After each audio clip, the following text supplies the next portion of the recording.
Hello, hello, hello. Welcome to my stream. Yeah, not a lot to talk about today. It's a period of time where I think we're all holding our breath, looking for direction on the stock, right? Now, I'm got a bullish bias. What can I say?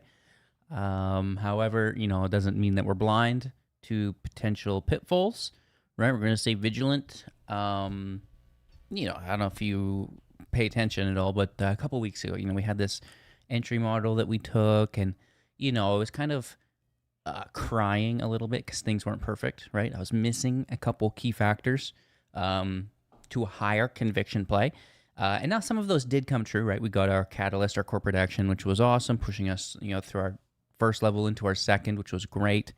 But we still had like a lot of, I guess price pinning, if you will, from our yearly OPEX, and I wanted that to pass, right? And that was Friday, so that's gone. This week is going to be, kind of that tailwind or post-OPEX area, which may still have some volatility in it, right? We may see a little bit of movement. Now which way that goes, I really don't know. Honestly, I think we might get a double bottom at 2076 or 2073. Somewhere down here. But that's kind of like worst case scenario. Well, it's not worst case scenario. It's my pessimistic outlook. Worst case scenario is we blow through our support and we're down at 17 or something. But I think that this is very much in the realm of possibility. Coming back down to that 21 area. It's not that far, but like it's right here. It's right below us. So we could see a retracement. And now I would like to see, because we are passing OPEX, right? All of these things that I was looking for have now actually slowly come to fruition. Now I still want the tailwind here to be out of the way. A week and a half, right? So honestly, I wouldn't mind some post-OPEX volatility to bring us down to that level, and that's going to let our EMAs reset, right? Again, this is probably not best case because we have open positions, but right now these positions are very indecisive. I either want this play to break down so we can kind of get a new entry model, or I want it to go so we can scale out, take profits, and, la-di-da, right? But it's just this consolidation that's kind of upsetting to me because, like, it's not breaking down enough to stop out of the trade, but it's not, pumping up enough to take any profits, right? So we're just kind of sitting here decaying through time. I don't like it. We do have this longer uptrend now forming off this secondary point here. Let's see if that can hold. This is kind of what I'm looking for in the coming weeks for continuation on the current play. Of course, if we are going to reset, then we're targeting, this 20 area. But if we can hold current levels and, things do move up this week, then, sure, this is kind of where we're looking for that support. And then, we have that 4-hour downtrend where we would potentially aim for, a rejection again, unfortunately, which coincides with a potential double top of our previous high on that most likely, which we got from the 1-day bearish fair value gap, right? We could double top there, very likely. And with some potential volatility coming our way, maybe we do that and then come down to the double bottom, or maybe it's the double bottom and then, we're going to have to really wait and see as to the direction of our state of delivery. But so far, things look good. They're not terrible. We are still very much in a 1-month bearish trend.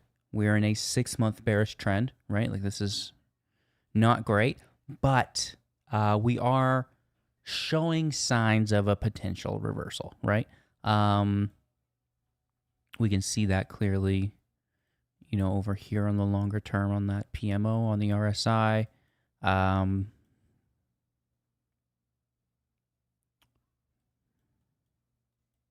Right? So we can see, this is very much bottoming out here, and we would expect it to rebound. Right now, how high do we get? I don't know. Right? It could be a little, it could be a lot. We have a lot of things to think about moving forward.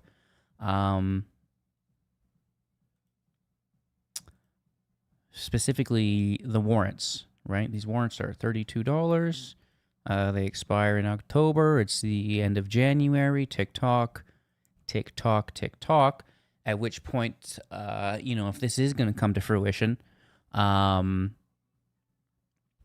we have the bond arbitrage, which will need to be managed. At least that hedge will be managed, if not de-hedged, which would, I think, be pretty decent.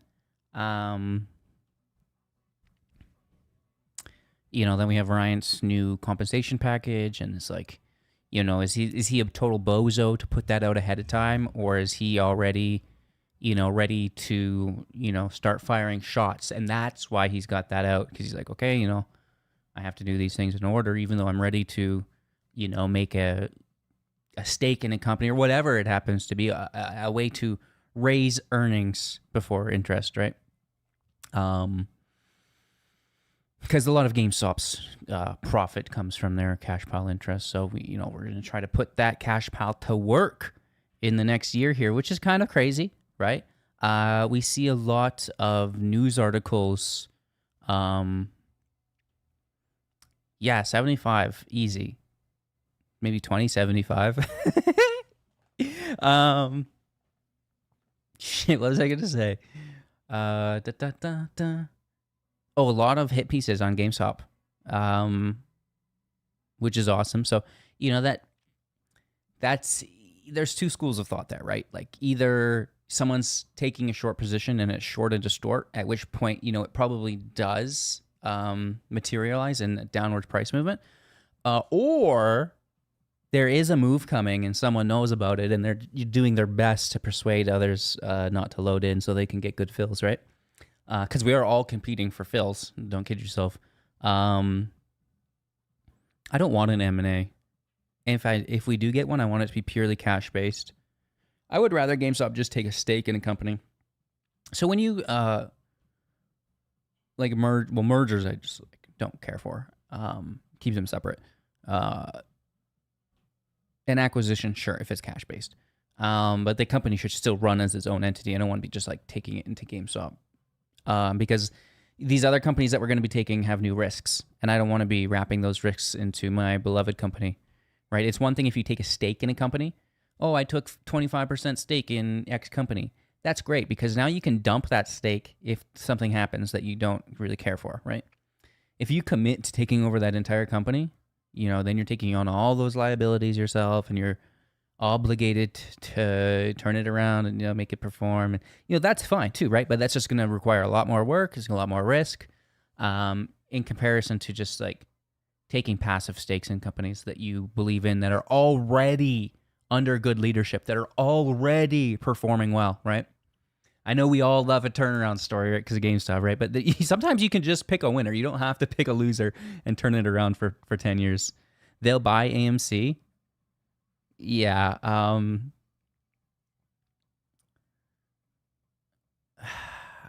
I just wish I had an appropriate comment for that. I don't. If there's one thing that could get, and that's what's fucked up, is I want to say, there's one thing that would get me to sell my GameStop, and it was if they bought AMC. But would I really though? I mean, I would hate it, but I would probably still just take it on the chin. I don't think Ryan's gonna be onboarding any dog shit, and if he does, woo-wee, right? I don't think PSA is up for grabs. However nice that would be, But it could be though, right? Because we've seen on mainstream media them talking about collectors, right? They were talking about collectors holdings on all of the major news outlets, right? It was on Bloomberg and shit. Like, uh, why? Why is that? Why are you so No, they'll never get Steam either. Steam's way too big. Maybe a small percentage stake. So some companies are too big, but it doesn't mean that you can't invest in them, right? Like obviously GameStop's not outright buying Steam. Like that's crazy. Nor would Gabe ever do that. But what they could do is nor is Steam a publicly traded company. Keep that in mind, right? Steam's a private company. But a percentage stake. They could take a 10% stake or something like this, right? And honestly, that's what I would prefer to see, right? I know everybody loves the merger and acquisition, but I don't think we're there yet. I think that's... I'm not a TikTok fan. No. Nor is Ryan. Couldn't care less about social media. No, that's as bad as AMC. No, different Coens. That would be funny though. Ryan has been stunting on Steve though. Ryan was sitting in Stevie's seats at the basketball game, right? Their first move is likely collectors. I don't doubt that. I bet it is related. Like, sure, they could buy a mid-cap biotech company that's got a phase 3 coming out in the pipeline. Sure, great. But I think it's like going to be on brand. I think it's going to be close to home. And then once they build that out successfully, then I think maybe we can see that next level of investments, or passive investments, right, or stakes. Anyway, let's any questions, feel free, but let's just make sure that I got through all the things I needed to say today. I recapped everything like 7 this morning in chat here. So we're going to talk about CCI today a little bit since we've been talking about it a bunch. Commodities Channel Index. So let's open up all of these. And we're just going to talk about them quick. I'm not an expert, but something that we're using, so you should be aware of it. Da, da, da, da. So it's like an oscillating based index similar to RSI. Midpoint 0 and expands, to overbought and oversold, 100 plus, 100 minus, right? Unlike RSI, it can go over 100 or below 100, right? Where RSI is a 0 to 100. This is a 0 plus or minus outwards. Common tool for traders to identify cyclical trends, right? Because that's kind of what we're doing on longer term swings. So don't use it on smaller time frames, right? The difference between them, right? RSI tracks the speed of price change to watch for overbought and oversold conditions, while the CCI focuses on normal deviations from an asset's moving average price to spot divergences from normal trend cycles, right? So this is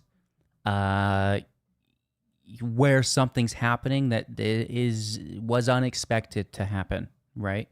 And on that note, we're also going to talk about today that kind of relates to this, right? Deviation from your moving average, our true average range, right? We want to talk about that as well. So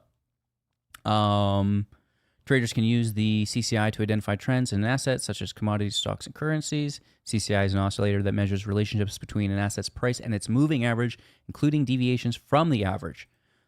Like most technical indicators, the CCI should be used with other indicators, such as pivot points and moving averages. We like moving averages quite a bit to fully understand trends. And then, here's the math of it, blah, blah, blah. Don't care about it too much.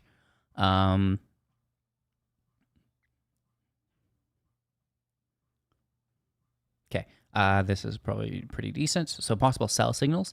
The CCI crosses above the 100 and has started to curve downwards. There's bearish divergence between the CCI and the actual price movement, characterized by a downward movement in the CCI, while the price of the asset continues to move higher or sideways. Right? This is important.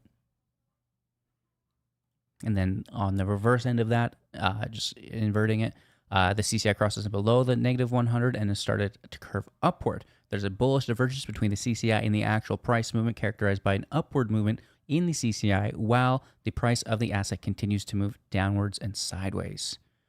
It's almost like we're kind of experiencing that right now. Almost like we're experiencing that right now. And let me open that up for you guys so we can see. Uno momento.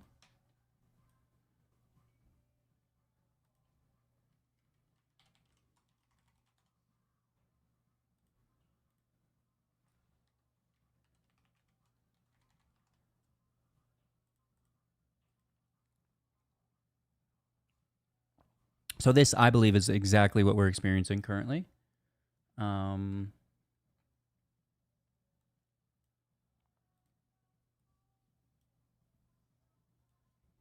This is just where I have it set up. It's easiest to get to.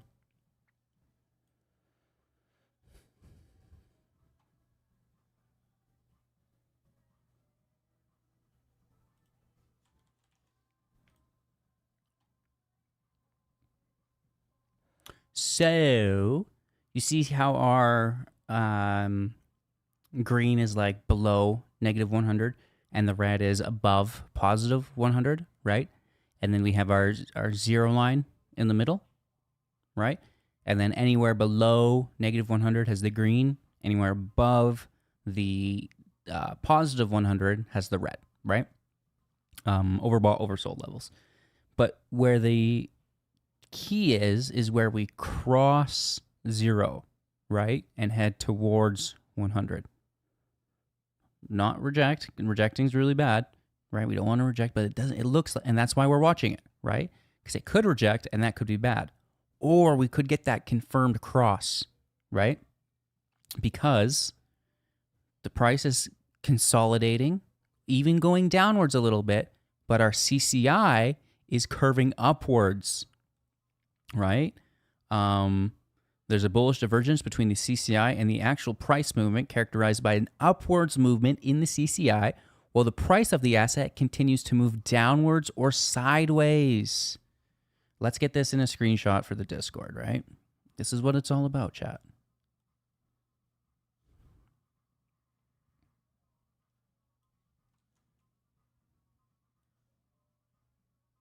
Oh, we need to do...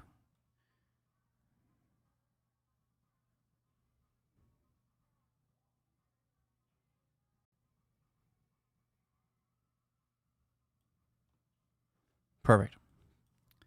So yeah, that's what I want to show you guys mostly today with that, is that we see the price kind of consolidating and even like retracing a little bit, while our CCI is turning upwards. So that's awesome. Don't rely on it. We're going to mix it with other things. And we do, right? We've got our PMO, we've got our moving averages, the whole shebang. So yeah, if you want to go through this a little bit more in depth, check that out. I basically just wanted to explain what it was, explain how to read it, and then kind of show you why I'm looking at it right now in relation to GameStop, obviously, right? And then, that's how you trade it. This is kind of the difference between the two, and this is, mathematically what it is. Cool beans, right? All this is in the Discord. And then we're updating everybody on our positions, right? So our straddles sold the 23s for 2.63. Now they're worth 1.97 to buy back, up 25.1%. Beautiful. Nice trade.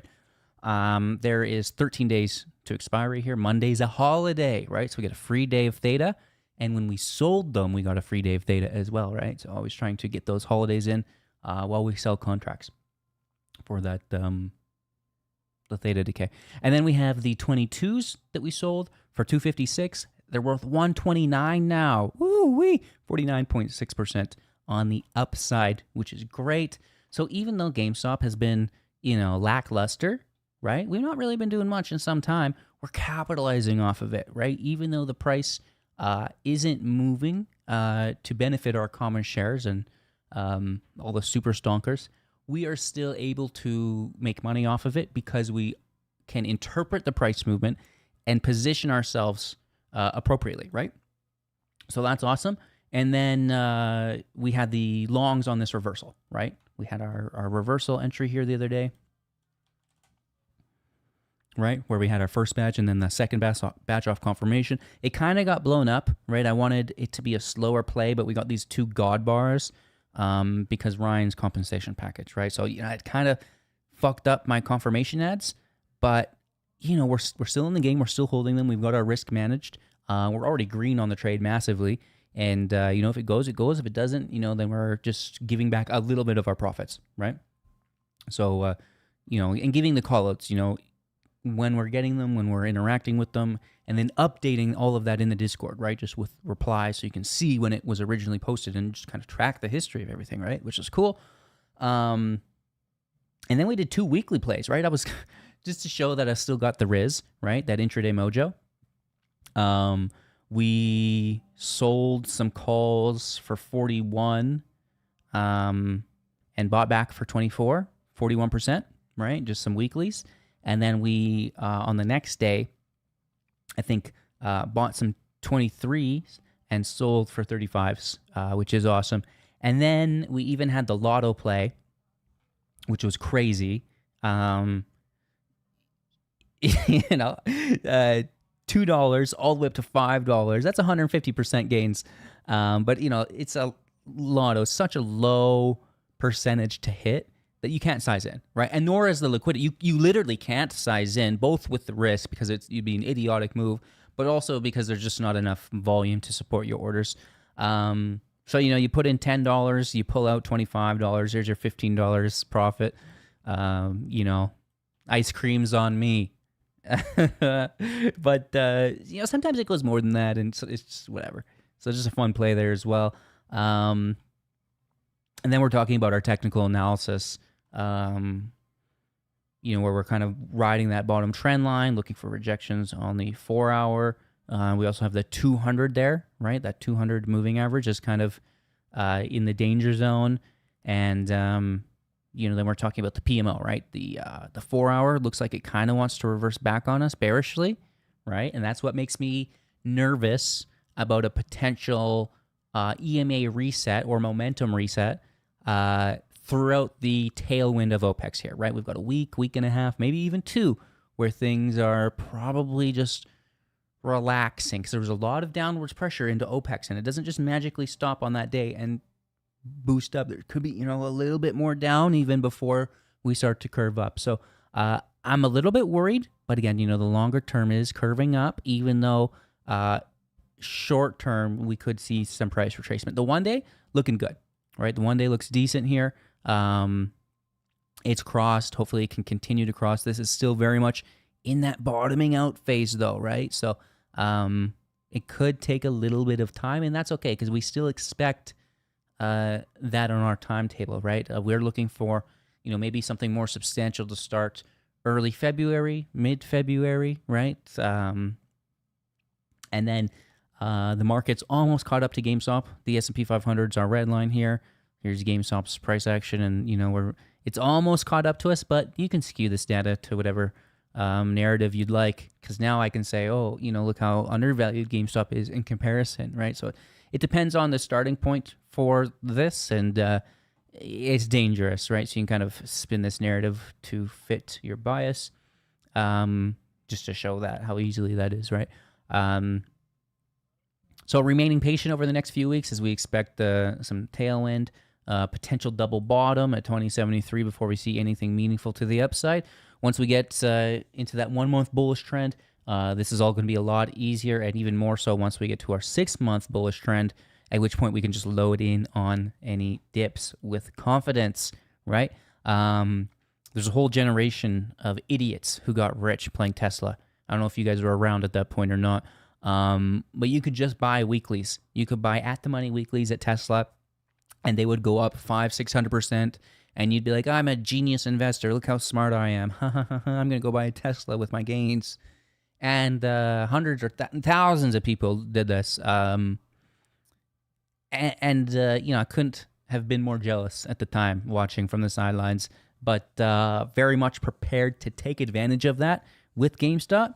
And this is really what the whole channel has been about, leading to that, getting everybody ready first, teaching them about the different plays, when we're doing them, while we hunt for a bottom and a long-term reversal, at which point, a lot of the risk management, which you should know and you should practice, it totally goes out the window, right?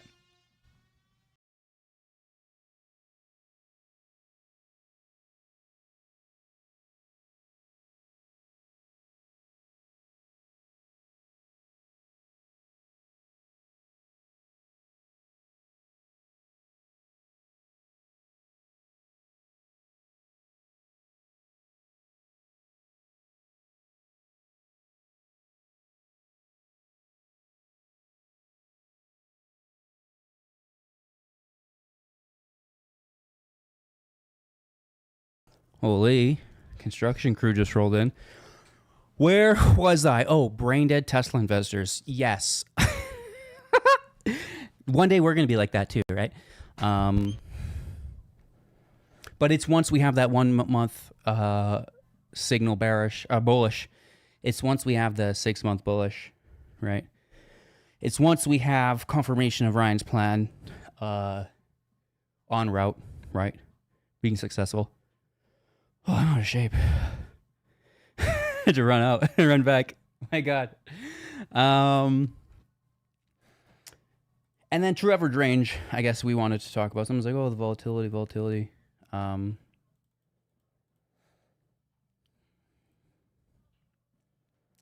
Average true range, technical analysis indicator that measures market volatility by decomposing the entire range of an asset price for that period. The average true range is a technical analysis indicator that demonstrates market volatility. So you can see on average, if I can get that up,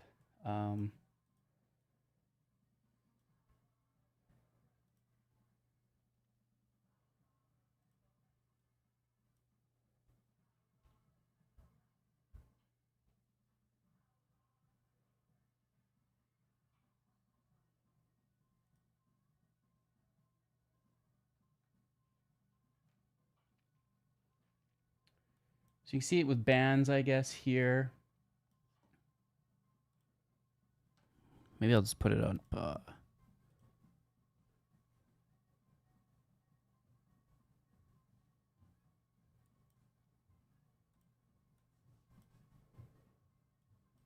So I have it on bands here. Let's try to find it.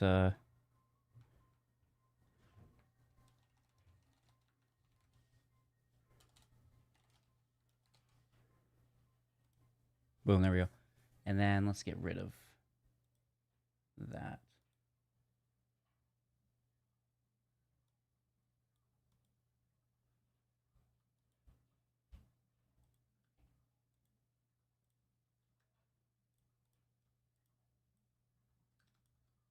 Oh, delete, right click. Actually, I have no idea. Let's get rid of it here. Okay, so we see our average true range, and that shows how much we move on average for a 1 day, right? So we're on our 1 day here. So, currently you can see GameStop's ATR or whatever has really been declining from, $1 all the way down to now 60 cents, right? Long term, which is a representation of the suppression of volatility, basically, right? Or price movement. So we'd like to see this expand, right? Because the less price moves, the less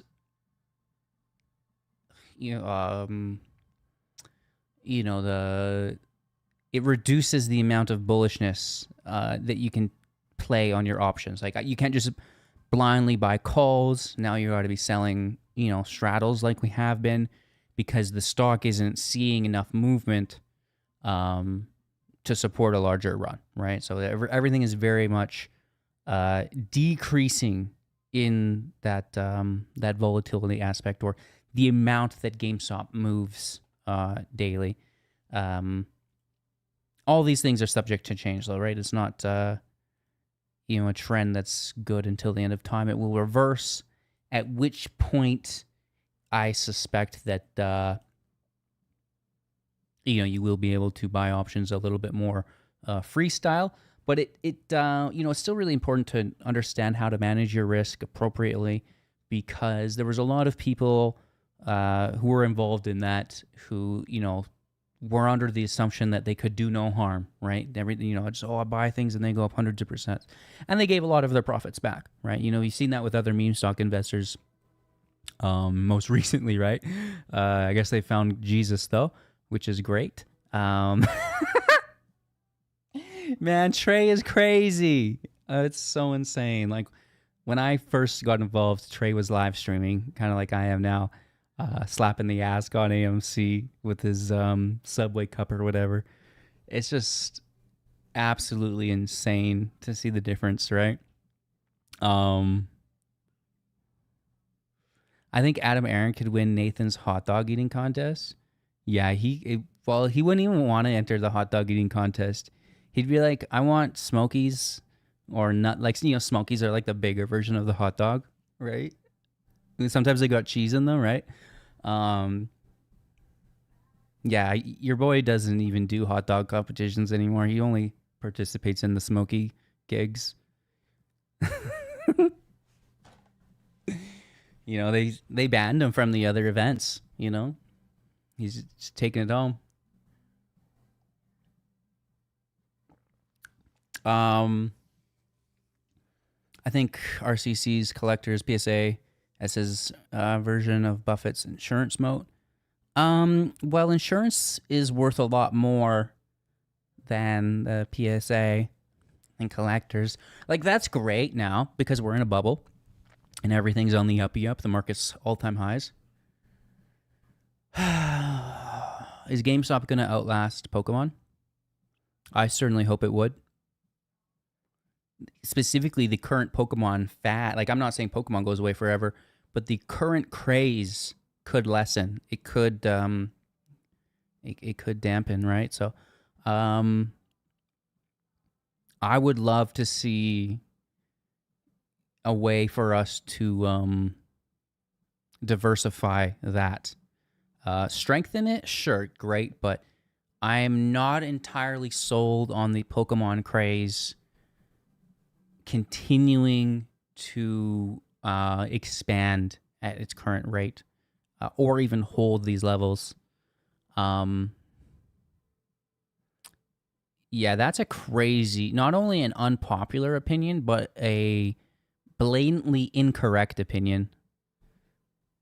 Tell us why. Give us some examples.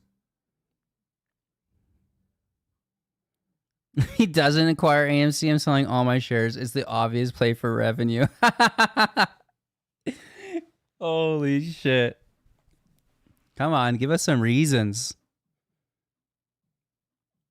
That shit is unhinged, bro. That's literally the dumbest thing I've ever heard anyone say. And I hear some dumb, like, I've been streaming online for years now. I hear some dumb shit.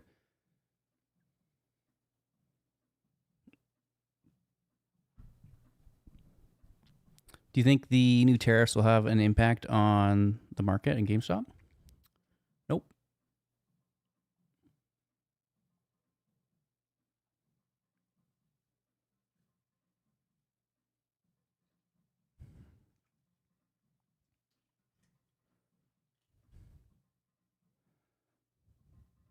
It's not just Pokemon, though, right? It's everything going crazy. Focus has been on Pokemon, but the key is being positioned asymmetrically to benefit from these cycles. That's true. It's better to have benefit from the cycle than not, even though the cycle may end. And that cycle, like, I think of collectibles kind of like the cryptos. Like, it does go through those cycles. Like, you've seen Nintendo 64 sell for thousands of dollars, and then, months later they're selling for like $100. So it is very much based on what people are willing to pay at that specific time, because none of it is worth that much, right?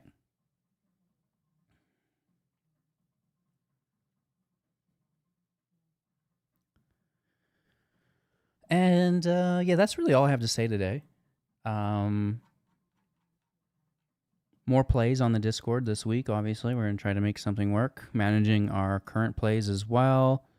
Graded comic books would be cool, but that's, it's not. It's not another pillar, and the collectibles isn't even a pillar. Like, I know you guys think, oh, $100 million is a lot. It's not. There's companies crushing. Okay, and like GameStop is a $10 billion company making not a lot of revenue, and most of it's interest based. There's tiny ass companies who are making as much revenue as their market cap, right? Like, as far as a ratio goes, we got a lot of work to do. So, and I know, the collectibles have saved us because they've presented a form of legacy-based revenue, right? That aligns with our legacy bit, our core business or whatever. But it's like not enough.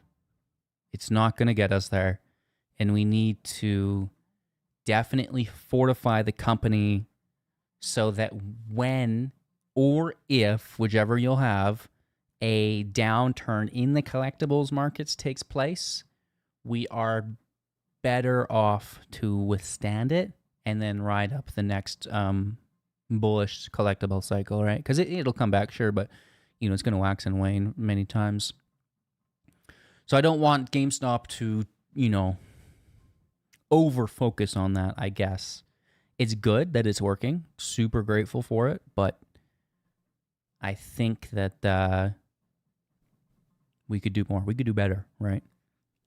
Like another thing just like that, but also different, right? Hi, Beaner.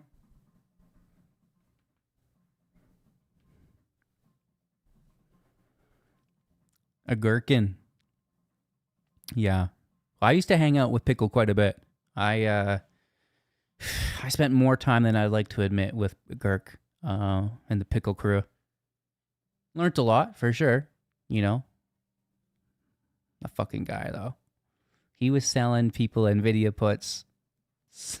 Just keep rolling your puts. Just keep rolling your puts. He's no different than the rest of them.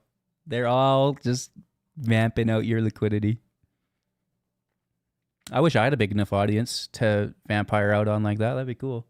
Just tell you guys to buy dumb shit that I'm selling. No, I mean, I've got best intentions for everyone here. But you got to be careful of these other content creators. And even me, man, people are brutal.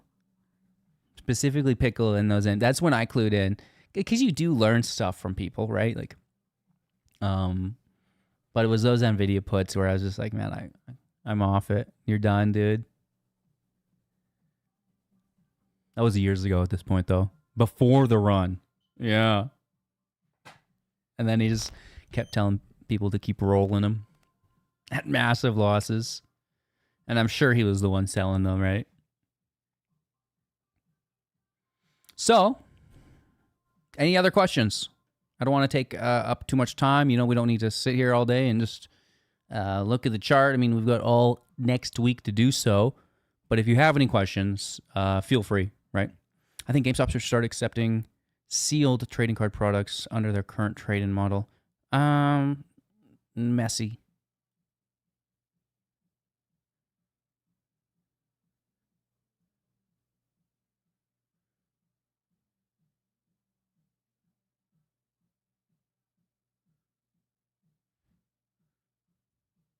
But not uncommon. Like, people do buy sealed boxes just to have that box or whatever, right?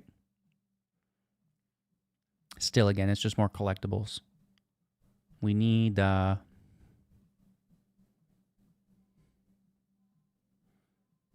We need like some AI infrastructure. Right? And we need a data farm. Some isolinear chip production facilities. Yeah? Some dilithium mining. Stop it.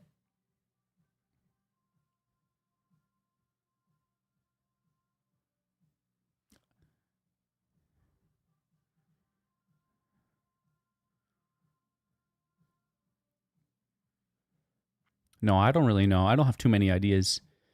A lot of my ideas have come and gone. How's Fubo doing or Funko?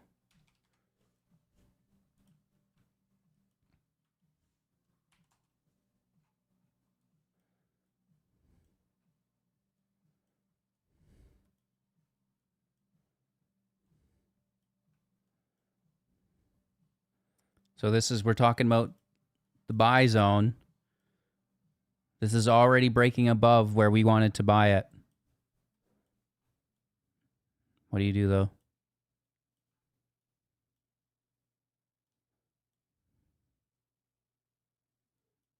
Any buys under this gap are golden. And then we also want a Newegg. But not anymore. I don't want Newegg anymore. It's way too high. I wanted this at $8.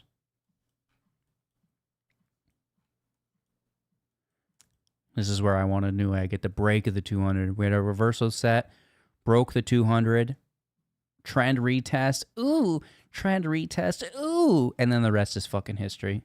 See you later, Susan. GameStop will do that one day. And that's why I track this reversal signal so vigilantly. Right? Here's the 21 crossing over the 50. Then we pair that with the price over the 200. Trend retest, sniper entries right here. Such good entries. Perfectly marked, by the way. And yeah, no, I wouldn't want to buy this company anymore. Not at $50, but I really did back in the day. But I don't know. I don't have any ideas anymore. My Funko idea, that's all I've got. It's not a good idea either. It's just like how much money you're going to make on that acquisition? A couple million. But it's something, right? I just don't think that RC have all the tenured capital allocator status yet. Not enough gray hairs.